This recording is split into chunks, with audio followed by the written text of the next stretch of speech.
name is Serena. I am the director of Tech Together Boston. And we also have Somia, the director of Tech Together New York. Hey guys. I just want to thank Girl Genius and Shivali for giving us this opportunity to host this workshop. We were both super excited and hope that you learned something from this.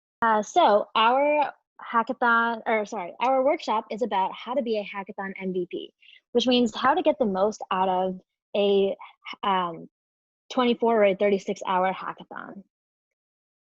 So just a quick little agenda. We are going to talk about how to prepare for a hackathon, like the days leading up to it, the components of a hackathon, team building, picking a project, and then attending all those workshops as well as networking, and then rounding out the day with judging. And then the last part of it is going to be a wrap up, like what should you do after the hackathon. So we'll first start with a quick YouTube video. It's the Tech Together Boston 2020's highlight video. It kind of gives a quick overview as to like what really a hackathon is. It takes you inside of the hacking arena. Okay.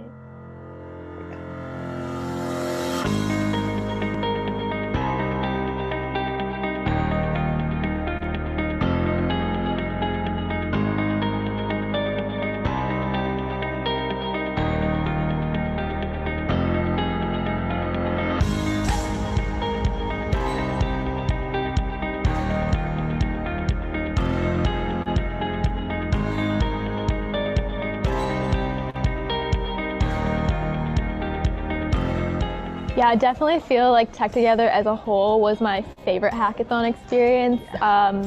Just the environment is very friendly and welcoming, and I just always have a good time. I remember last year when I was a hacker, I came in and I was just overwhelmed, but in the best way possible, because everyone was around you and they were all super enthusiastic and they were really happy to be here. And it just made me feel really good and made me feel welcomed and also just like really excited to get started. And I remember walking in and you automatically see like the sponsor tables and the photo booth and everything, and it was a really immersive experience being surrounded by women all around you, and just you don't often get that at other hackathons, and this was really something that really inspired me to work more in the computer science field.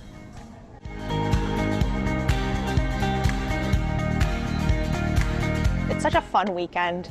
Obviously a lot of cool projects come out of this weekend, which is great to see, but there's also so many learning opportunities. It's really important to Wayfair to be involved in diversity initiatives, and an event that focuses on gender marginalized folks is definitely aligned with Wayfair's priorities. Hackathons, so important to meet people who can help you grow, whether it's personally or in your career, and hackathons are a great way to meet other folks who can do that, whether it's a peer or whether you meet a mentor while you're here at a workshop. And then of course, being able to add a project to your resume, you know, what more could you ask for when, especially at the student level, when you're really trying to build up your resume.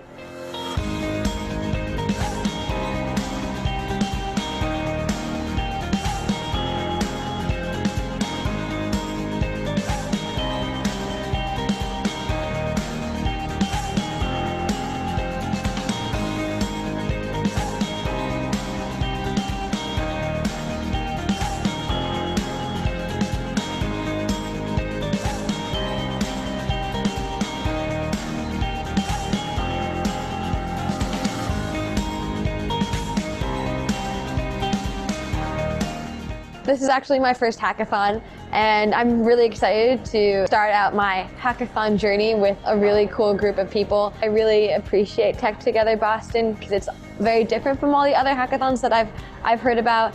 I like how it dedicates itself to being a space, particularly for women and non-binary people. I think it's also really important that we have these spaces that people feel like they can really feel comfortable and connect with other people like them, especially because sometimes the tech scene can feel a bit intimidating. So I think it's a really great way for some people to get introduced to it. I really enjoyed getting to connect with everyone here. It's been really wonderful meeting everyone, hearing about their different experiences, learning about their projects and what they're interested in. Great. I'm excited to continue after this weekend, hopefully continuing with our project, and then also being able to go out and use all the different resources and connections that we've been able to foster here in Tech Together Boston.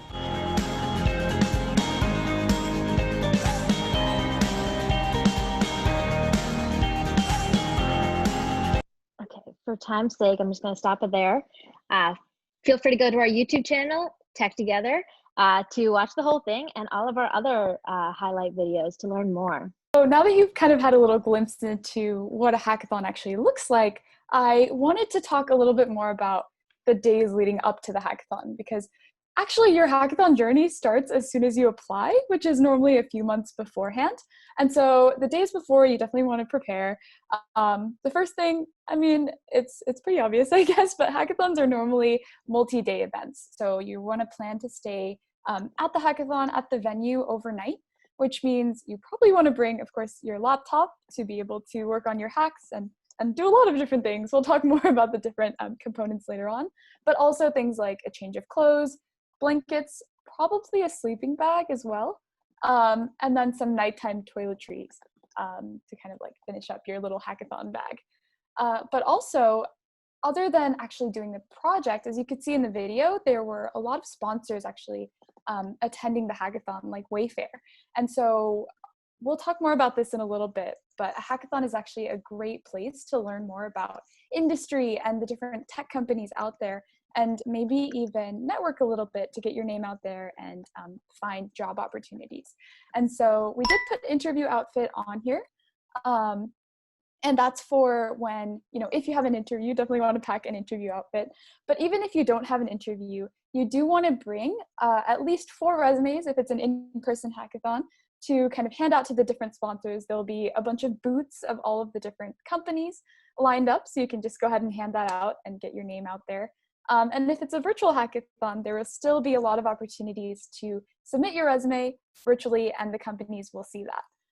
Also, a quick tip from both of us, something that we've learned at hackathons, is to definitely do your research before going in. You want to look at which companies are sponsoring, so you have a good idea of the different booths you might want to go to, different companies that you're interested in, and maybe even write like a list of questions that you're curious to find out about those companies, things like company culture or what it's like to work there, and have that on hand so you can make sure you get that information at the hackathon. And also, yeah, definitely look at the positions that are open and see, you know, if internships and jobs are something that you're interested in. Hackathons are a great place to kind of start building those relationships and getting those internships in line. So definitely do your research ahead of time. So this is the days leading up to a hackathon. And now Serena is actually going to go in and talk about the different parts of a hackathon and give you more detail about what exactly it is. Awesome. Yeah, so the first day, right? The components of a hackathon starts off with building a team. You always want, I mean, maybe you are signing up for a hackathon like with a team in mind. You already have a good group of friends that you work well together with. You guys are like-minded, but maybe you're going solo and you're here at a hackathon to learn new skills and to make new friends, which is always welcomed. So if you are looking for a way to build a team, don't be afraid to talk to other people, right? Just like randomly hit up people who say they're going on Facebook, or usually, especially for Tech Together, we create our like hackathon Slack channels a month before the actual hackathon. So you could hop on the hashtag team formation channel and just like shoot a message. Some hackers usually leave a message like, "Hi, I'm looking for a team. I'm no expert," which is totally fine. We are a beginner-based hackathon, but I know Python, SQL, and Java. And then they also like show their interest. I'm interested in data, in fintech, and social issues. And I think the open data challenge could be really cool if anyone else is into that. So that Slack message I just read straight from our team formation channel was sent the day of the hackathon. So it's fine if you don't have a team going into it. They just said like their skills, what they're interested in learning, and the specific challenge they're interested in, to see if other hackathon members or hackers would be interested in joining a team. And like it says here, own your skills, right? Everyone here is good at something. But yeah, you can learn a lot from your team members. So now let's see. The next step is you have a team. The next step is finding a project. Think about what you're passionate about, or like maybe what the team as a whole is passionate about. Can you address specific issues? Or it can be something entertaining. At the TTB 2020 back in January, there was one group that was like, we're just here for fun. We're here to try our skills and do something funny. So they went for that like best failed hack as like one of the challenges. But you know, you could also do something like, and one of the challenges was about like best rental or like best rental hack. And so there, that team really focused on, okay, let me think of like an inspiration. Why do I want to go with the challenge best rental hack? And they found that while they were like renting out apartments, there was a lot of like unspoken rules that the landlord kind of put on them. So they decided to create a hack or a project that was about know your rental rights. So it kind of listed out everything really, really explicitly about the landlord's contracts, and it also kind of gave those like legal options if for some reason you got into trouble with your landlord. So that was a great hack that was based on a problem, and the solution was just happened to fall into the challenge. So there's a bunch of different ways to kind of go at finding these challenges or figuring out what type of project you want. The second way is looking at the prizes. Like one of the MathWorks prizes was a 6-week internship, which is great. Internships are always sought after, and being able to like win that prize would be amazing. So maybe you just focused on, okay, I want a 6-week internship out of this hackathon. So I'm going to focus my project solely on that. Does anyone have any questions so far about like maybe how to go about finding a project or finding a team?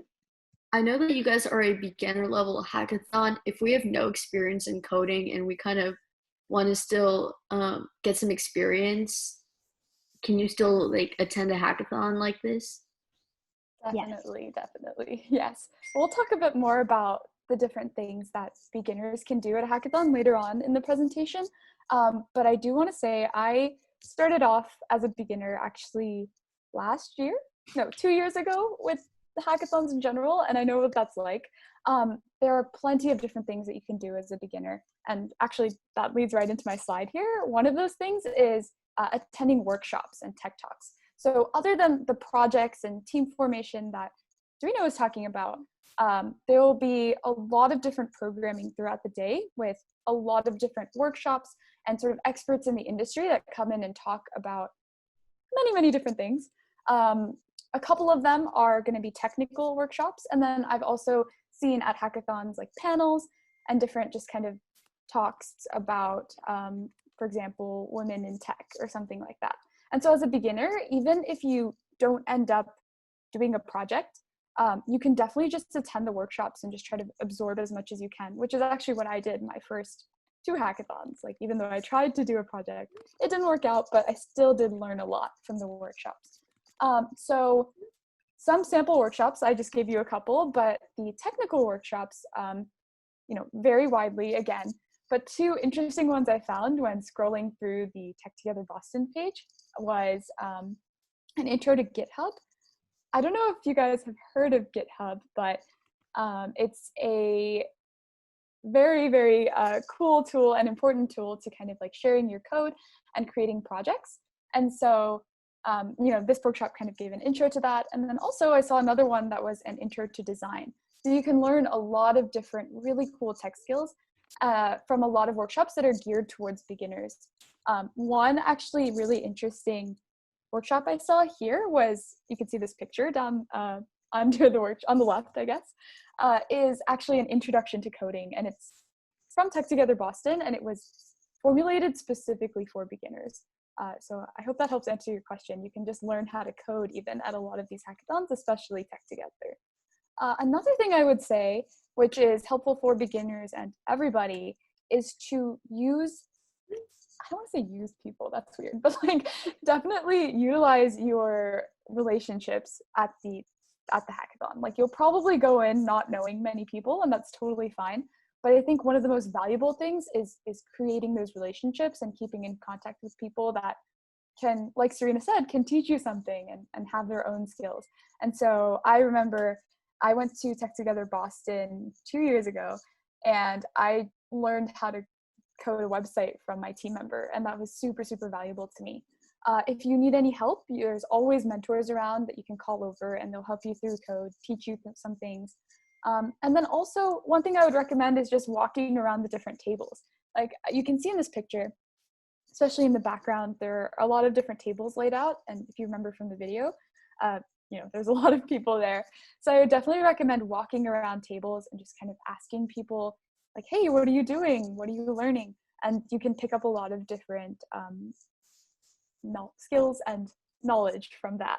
And I know more recently hackathons have been virtual, and they probably still will be, unfortunately. But I know that you can definitely meet the other people at the hackathon through things like Slack, and don't be afraid to put yourself out there and ask if you can learn something new from the people around you. All right, Serena, if you want to take it away with the next slide. Definitely. Also, just like one quick thing to note here, going back to kind of what Somi was saying before, as a beginner, especially talking about this intro to coding workshop, this one was like hosted by Tech Together, but there's some other companies that sponsor our events that will do something similar to this, like an intro to Python workshop, and they'll pull straight from their challenge. So they would say, okay, what if we wanted to develop this project for this challenge? I'm going to go back to that know your rental rights challenge. And so some companies might like give you a example, or at least like some sort of wireframe that'll help with that specific challenge. So even if like you have a few skills and you just want to fine tune them, attending these workshops will help you with that also. Yeah, definitely. So the next thing is networking. So we're attending our workshops, we have our teams, and so we're kind of building a community of hackers.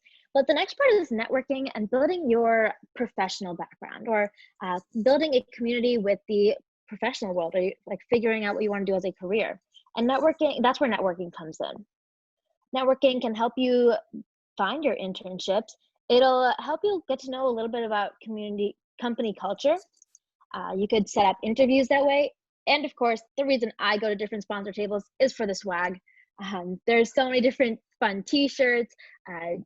Sometimes I get like those stress balls, which I love playing with.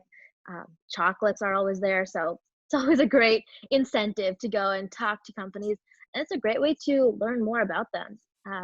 I learned about like the different Dell opportunities at Dell just because I walked up there. I was really, really hungry and wanted some chocolate. And I was like, randomly started talking and hit it off with one of the HR members.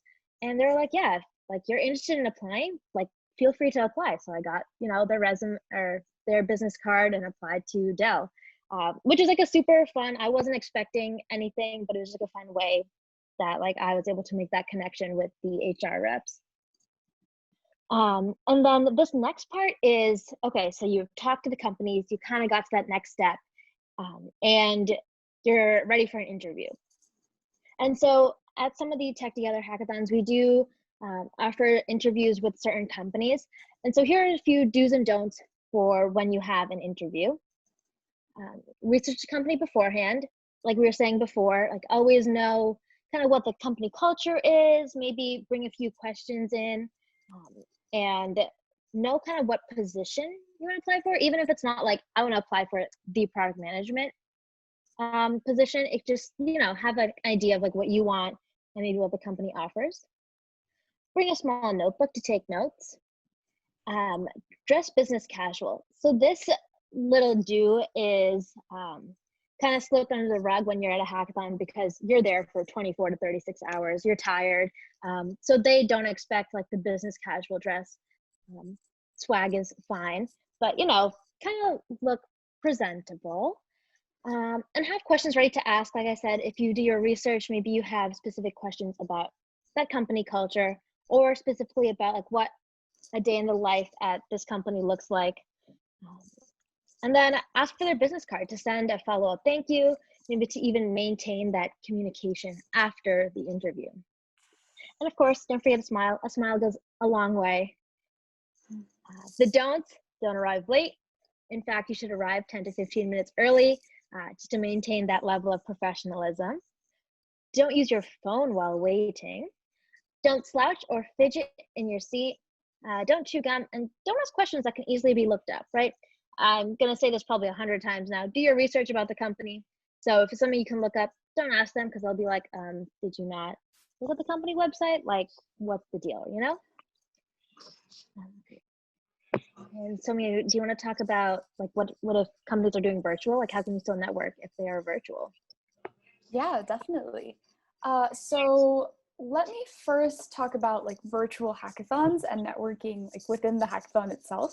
From what I know, a lot of virtual hackathons are still planning to kind of facilitate that hacker and sponsor contact. And so that'll be something like a sponsor talk maybe, or even like a workshop or breakout rooms on Zoom, something like this.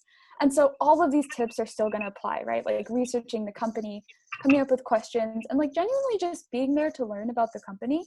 And then afterwards, you know, hopefully they'll share their email. And if not, you can always ask.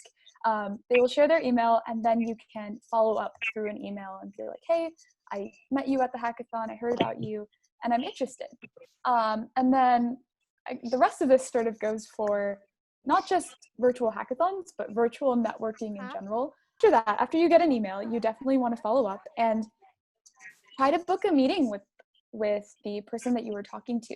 Or if it's just like a recruiting section of the company, ask if you can talk to an employee. This is what I found the most helpful. So recently, this was through my school, but you can just always email company recruiters or like look up contact information online and just see if there's someone you can talk to and be like, hey, I'm a student, I want to learn more about the company.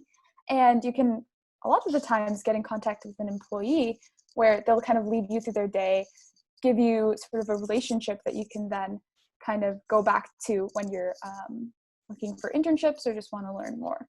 And so, yeah, virtual networking is different, but it's definitely doable. And it's a really great educational resource, actually, because, you know, you can just Zoom with recruiters, with employees, and just really try to understand more about the company and the job world. And that's also very, very helpful for when you're going into college and trying to find your internships, and even after college. So super important. So Soumya, how do I develop a resume? Yeah, good question. This is something I have been figuring out for a very long time. I can tell you I had a resume on hand pretty recently, actually, and I went into an interview, and this was quite disastrous, but that's okay. The recruiter sat down with me and was like, look, your resume is good, but I have a lot of tips. And we just spent the whole interview just talking about how to fix my resume, essentially. And one of the biggest things that he told me was, you know, you want to try and make your resume stand out, right? That's pretty obvious, but there are specific ways you can kind of word the activities or your clubs or like whatever you're putting on your resume. You can word them in very personalized ways that shows not only your accomplishments, but your personality, right? Because recruiters are going to want to know what you're actually like to work with and whether you'll be a good teammate and a good leader, things like that, which are just as important as the sort of number of bullet points on your resume. So we have a little TikTok video actually that sort of goes into this a little bit more and gives you examples. So hopefully Serena can pull that up. There we go. With a differentiator that I'd never seen before. The candidate had two sections that were really unique and gave me a good sense of who he was. One was how I work, the other was principles. In how I work, he included things like he's fanatically clean when it comes to inbox hygiene, and that he keeps a really clean GCal. He wrote that he over-communicates when necessary, and believes in transparency when times are tough. In the principles section, he added things like, if it's broken, own it and fix it. Every challenge is an opportunity, and when in doubt, Google it. This was super interesting because before even interviewing the candidate, I got a pretty good idea of his work style, and I found that it jived with mine. I would recommend that people do this, new college grads especially. All right, so hopefully that gave you a little bit of an example as to the different ways you can phrase your resume and kind of show your personality and have fun with it. So that was the main tip I received. The second tip was that my resume was like a block of text when I brought it into that interview. And so, you know, recruiters are going to have a lot of different resumes come in, and it's going to be really hard for them to read through like a very crowded piece of paper, right? So you definitely want to keep it minimalistic. I have a little example here that I just pulled off of someone random. I don't know who Neil Roberts is, but hopefully it kind of gives you an example of a layout, right? Something that's clean and something that recruiters can just kind of scan through and get an idea of who you are. So those are the two main tips I have, and definitely, you know, ask your friends for advice, ask your, if you have teachers, your professors in college. There'll be a lot of different resources in college, like career office, something like that, that you can go to and get it reviewed before you get into an interview. And hopefully your interview will go much better than mine did before. Start out with writing everything down on it, like a CV or like a Word document. You know, have like all of your activities listed out, and then prioritize. My tip would be prioritize based on the job that you're applying to. So I would research the company and kind of find exactly what they're looking for, and then look at my activities and kind of see how I could tailor the wording of my activities or pick a few from my master list to put on that resume. Now, I mean, like, that's going to mean you're making a new resume for every job you apply to, which I know sounds like a lot, but it's definitely worth it in the end, and it really helps with prioritizing that's like tailored to what you're applying for, and hopefully helping you with showing what you want to that specific company. And Serena, if you have any tips, feel free to jump in. I think just to kind of echo what Somi was saying, definitely just have like the most important stuff first. So whether that's any projects that you've done at various hackathons, even just side projects is great. And then also these personable skills. Like, I know for my own personal resume, I am a math education major, so computer science is like kind of on the back burner for me, but I still like to highlight a few things that I'm good at, which is really editing code and also like the UX UI of the different websites. So I like to highlight that, and that not really a focus on like, oh, I'm not as strong as on the software side, but I am good at like web design. And so definitely like sticking to those positives, and similar to what the TikTok was showing, was talk about your personable skills. One of the things on my resume is I have a line of personalities. So I say like, I'm very charismatic, I am determined, and I have backstories behind them. I just don't kind of write them out. So it gives the opportunity for the interviewer to ask like, oh, give me an example as to like how you show determination. And then I'll incorporate like a project that I did, or an experience that I had in like the teaching field. So it's a fun way for interviewers to ask questions and also keep your resume new and fresh. That's actually, yeah, that's a really, really important tip. And that applies to your descriptions for your experiences as well. So if you don't have that many activities, I know in high school I definitely didn't. So I basically had all of my activities listed out on my resume. I would say don't worry about like describing it too much, right? You can craft a nice description, just like the TikTok video was talking about. But if it's vague, or if you don't feel like you have the accomplishments that you need, that's okay. Just kind of like write what you can, and think of it as like a platform for interviews, which is what it is, right? And for prioritization, hopefully that helps. It'll keep your description short and help you kind of prioritize the things that you want for that job. So swinging back around to the realm of the hackathon. All right, so we are in hour 30. We've kind of wrapped up our projects, used all the help from the mentors, used all the help from the workshops, and now we're submitting our projects for judging. The first thing that you want to do is log on to DevPost and create a project portfolio. And that pretty much just gives a rundown as to like what your project is, the different languages and anything that you used to build a project. It also asks you like, what's your inspiration? Like, why did you build the project that you did? And why are you submitting it to those challenges that you're submitting it to? So it kind of gives like that backstory to your project. The next thing is judges will be walking around to different tables, and I have the process listed out on this side if you want to kind of review it. But the judges will be walking around to each table and pretty much just asking you, like, what is your project and what does it mean to you? And here's where you deliver something called an elevator pitch, which is pretty much just a 60-second, even less, overview of your project. The name comes from, like, you should be able to deliver a pitch in the length of an elevator ride. So we wanted to do something fun and interactive and practice an elevator pitch for your phone. So, like, I have my phone here. Sell me why I should have gotten the iPhone over an Android. So if anyone wants to, like, chime in and mute themselves or, like, put it in the chat, we'd love to see different elevator pitches. Yeah, so you want to keep it to, I would say, how many seconds, Serena? Maybe 30 seconds max? Yeah. Is what I've been told. The time does vary, but definitely keep it short and try to highlight the main points, right? So, you know, points about why you want to sell me your phone. Yeah, which would be good. So yeah, definitely feel free to unmute and just go ahead and try it out. It's okay if it's not great. Like, the elevator pitches are hard. Yeah, I guess they don't explode. Samsung, love it.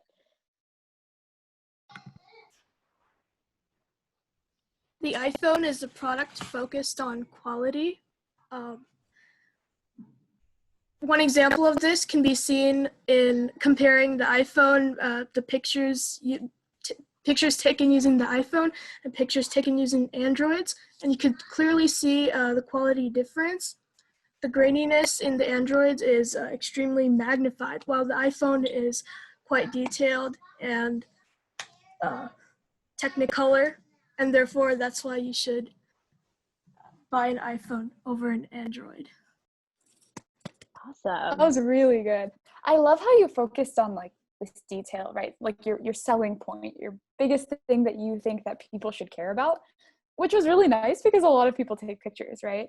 And so that's kind of what you want to do, right? Highlight those main sort of selling points, find what's the most important thing, and you're essentially convincing people, which, is it Isha? Is that how you pronounce it? Yeah. Great. Okay, Isha did a really, really good job of. So does anyone else want to try? Give us like a quick 30 seconds. If not, that's okay. We can. I'm stealing one from the chat from Faye. Not only does the iPhone have brilliant user interface, it's also friendly for inexperienced tech users.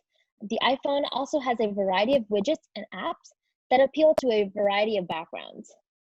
But speaking from a Samsung user, that's a pretty good elevator pitch to sell an iPhone. Like, I'm convinced. Yeah, me too. Awesome.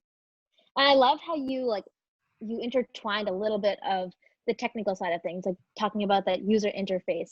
And so that's a great way, especially when we're, like, going back to the context of our projects, just sneaking in a little bit about, like, the technical aspects that you used to create your projects. All right, just to read off another one. Although Samsung phone can be lacking in the quality of pictures, it allows users to customize their phone to their liking.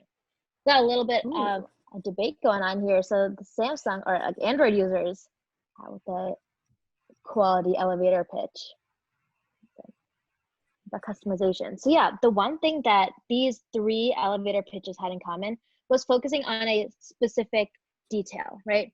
With Isha's, it was the camera quality. With Faye's, it was the user interface. And with Angela's, it was the ability to customize. And so that's really, really important when talking about an elevator pitch, because it's just supposed to be that hook, right? What's the one most important thing about your project that will get them to ask more, right?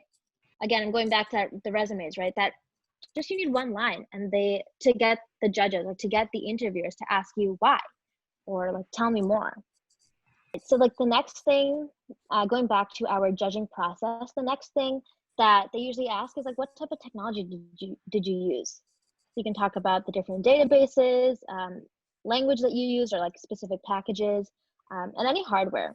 So I know if it's an MLH hackathon in person, they allow you to use, like, a specific hardware to help you like improve your project. So make sure you list like the different hardware that you use. And then the last thing is answering questions that are asked by judges. So like some questions can include like, how would someone use this in their daily life, right? So I'm going back to the know your rental rights. Someone could use that in their daily life because like, what if their landlord is misusing their contract? They have quick and easy legal access right with the like push of a button. Another question could be, what problems did you encounter? And this is a great way to show your growth because you address a problem that you had during the hackathon, but then you talk about how the team worked together to overcome it and produce this amazing project. Another project that I sat at one of the hackathons last year was it. Like their whole project was for that best failed hack. So they reached a problem, didn't really know how to come out of it, and they embraced it. They really were like, we tried this, and they were honest. They said, we don't know how to solve this problem. Mentors really couldn't help them, and they really embraced that and won the best failed hack because it just, even though they used all their resources, for some reason technology wasn't on their side, but they didn't let that stop them. They submitted their project for best failed hack and won that prize, which is great. And another thing to, again, create that maybe networking opportunity with judges, and also just, keep the camaraderie going, is to ask judges ask judges for help on how to further improve your project, which is important for growth. Maybe you're going to continue building on this project for the next hackathon you attend. So it's always good to like learn how you can improve. All right, so now you've talked with the judges, you've presented your project, and now the hackathon is pretty much over. You've had your awards ceremony at the end. So what do you do after, right? So if you are a winner, definitely make sure you get your prize. Be in contact with the hackathon organizers, and they'll be able to send you over your prize, or I don't know what form the prize would take, but just kind of follow up and make sure that you get it. Also, the second important point is to maintain your connections. And one of those connections is, the companies that you talk to, the company reps. So go ahead and reach out, send them a follow-up email. It could be as simple as, hi, my name is Soumya. I talked to you at the last hackathon. I was really interested in your company, and just ask for more information on maybe how you can apply for a job or how you can learn more.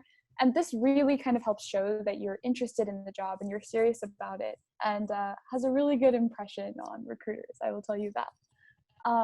Also, if it's an in-person hackathon, most of the time you'll have reimbursements, or some hackathons do this. So definitely go back and file for travel reimbursements. Tell them how far you traveled, maybe for lodging. If they offer that, you want to check in with the hackathon. And then finally, definitely reflect on your experience. Think about the things that you've learned, the things that you want to remember. Also, I forgot to mention, it's not only companies you want to reach out to, it's the people that you've met in general. Like Serena was saying, you could talk with judges and kind of build relationships there. Talk with your teammates. I'm still in contact with a few of my teammates from the last hackathon I attended, and it's really great to have that relationship, or anyone you meet at the hackathon, not necessarily your team. And then definitely sign up for more. There will be a lot of Tech Together hackathons happening virtually in the upcoming months, year, I guess. So definitely be on the lookout for that. Specifically, Tech Together New York and Boston will be happening in October and November. And so we'll have like the contact information and websites you can visit in the next page. But definitely sign up, because they're a great way, like I said, to build a community, especially at Tech Together, is what I found when I went to Tech Together Boston, is I really felt that camaraderie with like-minded people, which I know all of you are like-minded people as well. So yeah, definitely feel free to get out there and do hackathons. So that's pretty much awesome. That's pretty much it. Also to plug the Tech Together virtual hackathon happening July 24th 25th and 26th that weekend. So another fun hackathon coming up. Get to hack your hobby, which is great. Here are some other resources. You can visit the techtogether.io website. And then Boston, New York, we all have our own respective websites. Also,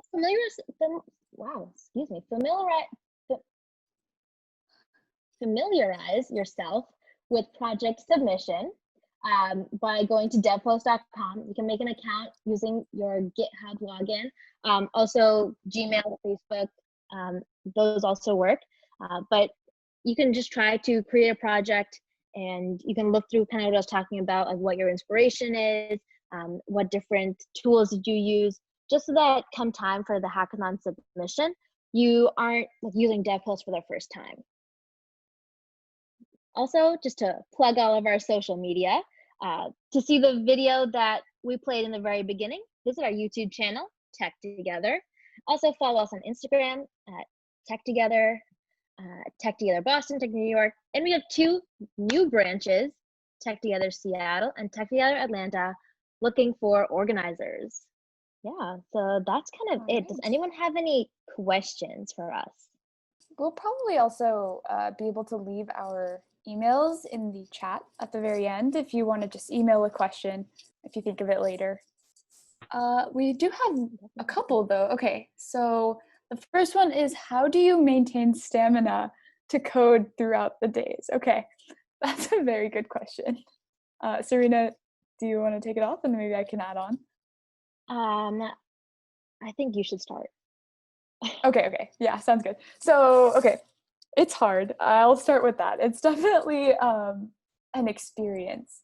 I don't know if, okay, maybe not hard, but it is a challenge, I would say, right? Because a lot of hackathons are going to be overnight. Some are even like 36 hours. And I would say, first thing, take breaks. There are a lot of different ways to do that at hackathons. Like the organizers make sure to have workshops, to have little like face mask breaks and different activities. You can go talk to the sponsors, or maybe just, you know, if you're too tired to talk, that's okay. You can just go around the booths and maybe pick up some swag, like Serena was saying. So a lot of different ways to kind of get your mind off the code and, you know, keep your eyes off the computer screen for a little bit. And I would definitely say participate in a lot, as many as you can, because it's super, super fun.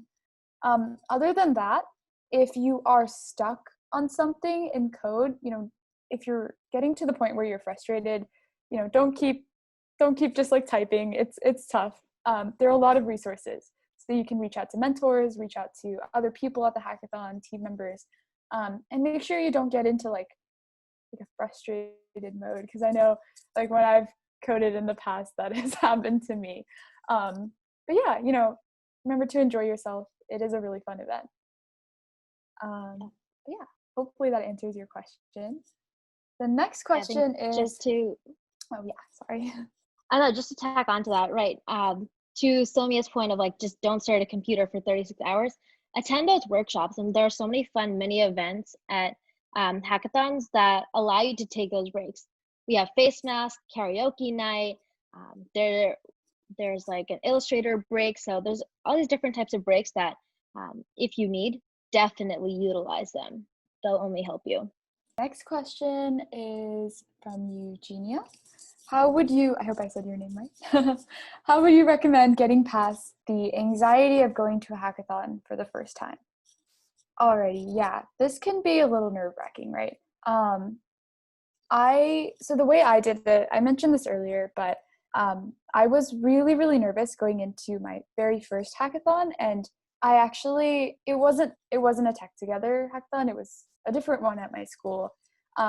But I was so nervous to the point where I wasn't even sure how to talk to people. So what I ended up doing was I just started out by attending workshops. I was like, you know, I'm not going to worry about a project just yet. I don't know how to code. I want to learn. And from there, I didn't end up doing a project, but I actually met people at the workshops and through like some of the team formation, like Slack channels and things like that. And it was really nice. Like people were like, hey, if you want to join our team, that's fine. I didn't end up doing that because I was also very busy that weekend with school stuff, but you know, it's totally okay if you just want to take the the weekend to like learn, because it is a beginner friendly event. But definitely try projects, I would say. It's pretty easy to form teams. I know at Boston, I didn't have a team going in, but I went to a team formation event, and it was a lot easier than I thought it was going to be. Like, people were very friendly, very open, and a lot of people either are beginners or know what it's like to be a beginner, right? Like, that's a given. And they're very open to being a beginner. So I would say definitely just, if you want to do it, get yourself out there. I will field the next question from Isha. Is it possible to attend Tech Together if you live across the country? And I will say yes, especially now that it's virtual. As long as you have a space that has Wi-Fi, you can attend any of the Tech Together hackathons. However, also if you are looking to do the in-person ones, Tech Together Boston, I don't want to speak for Tech Together New York, so let me know if this is true for you guys as well. But we do, and Fiona, if you're here, please correct me if I'm wrong, but we do allow international students to come into our hackathon, and as long as you have the visa, feel free to join.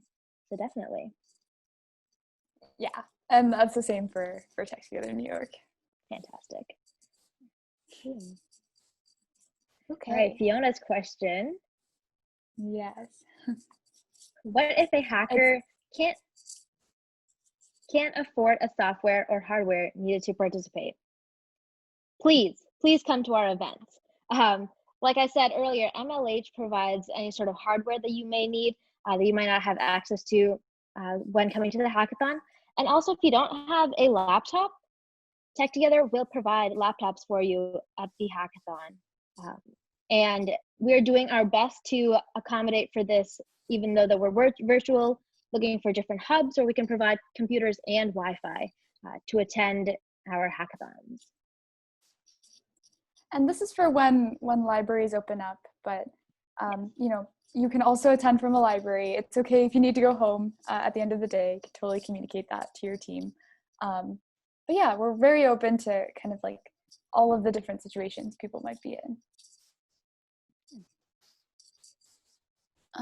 Okay, it looks like the next question is, how do you really define your problem? So I'm guessing that this means like problem that you want to solve at the hackathon, like picking a project. Please correct me if I'm wrong. Okay, yes. So Serena, if you want, as Serena was a judge before, so maybe she can offer some insight and then I can tag on. Yeah, sure. So I guess how you define your problem is definitely up to you, right? Highlighting, I think, focusing on that inspiration. Why did you choose to submit your project for this challenge? And what was the motive behind it? And even thinking about like your elevator pitch, where is that gap in the community that you thought, okay, this app needs to be there? So that's something you can think about when you are conveying it to the judge, because they want to know, like, okay, let's say you are taking this to the big leagues. Why would someone download your app off the App Store instead of like, I don't know, Toy Story's app, just because I can't think of anything else. So really just highlighting like why your app is unique and why it's different from anything else out there. Definitely, yes. Looks like the next question is, for hackathons, especially if you're still in school, how to balance your project and completing your priorities as a student? Good question. So I will talk about high school and college because I think the environments are a little bit different. For high school, actually for both of them first, you're gonna know about the hackathon in advance, hopefully, at least a few weeks in advance if you see it. So I would definitely say, like, one thing I do is try to finish as much work as I can beforehand.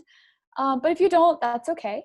I have seen people at hackathons working on homework, taking a few hours away from the code to do homework, as that's like your main priority as a student, right?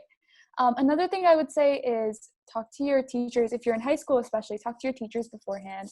I'm sure a lot of them will be really accommodating because this is something really cool. So hopefully they can give you what you're going to miss before or after, and make that up with you. If you're in college, at least my experience has been, it's a little bit harder to talk to professors about, like saying like, hey, I'm gonna miss, which is fine. Normally colleges are just gonna put their entire like syllabus or all of their lectures online. So you can try to catch up or work ahead with that. And also have your friends help you out in class. Like maybe they can record a lecture or, kind of tell you what you've missed. And just know that it's okay to take some time away from the code to do your homework and maybe switch off with your teammates. But yeah, it is tough, I would say, but definitely plan for it. All right, so Faye's question is, I've been finding it kind of hard to figure out teams and merging code since I've never made a team at a hackathon before. I usually do it individually. And so that's a really good question to talk about like, with your team members. Maybe you do like a divide and conquer approach where one person works on like the back end of some of your project, another person works on the front end, and then you both upload your work to GitHub. And then there's like one computer that kind of merges the two together. Or I know VS Code does a live coding, so you can always code together on VS Code. So that's something to talk about your teams with. What are you comfortable, team members with? What are you most comfortable with, and which would be most beneficial to the team? Mm-hmm. I remember on my last project, we had a lot of different, we were making a website and there were a lot of different pages. And so splitting it up that way worked the best for us. So we were coding individually technically, but towards the same thing. But yeah, like Serena said, whatever your team is most comfortable with.